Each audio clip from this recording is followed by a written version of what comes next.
బాబా పేరేమో సుబ్బారావు గారైతే మా అయ్య పేరేమో సుబ్బిగాడు అయిపోయే.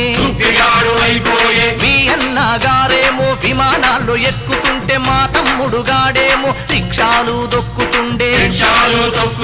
మీ అమ్మకు జలుబొస్తే అపోలోలో చేరుతుంటే మా తల్లికి క్యాన్సర్ అయితే ఆకుపసరు మింగుతుండే. మా బాధలు మా గాథలు దేవుళ్ళకి చెబుదామంటే దేవుళ్ళలో ఒకడైనా దళితుడే లేకపాయ. చౌదరి గారు, ఓ నాయుడు గారు, రెడ్డి గారు, ఓ రాజు గారు, మీ పేరు చివరలో ఆ తోకలెందుకు? ఈ ఊరు చివరనే మా పాకలెందుకు? చౌదరి గారు, ఓ నాయుడు గారు, రెడ్డి గారు,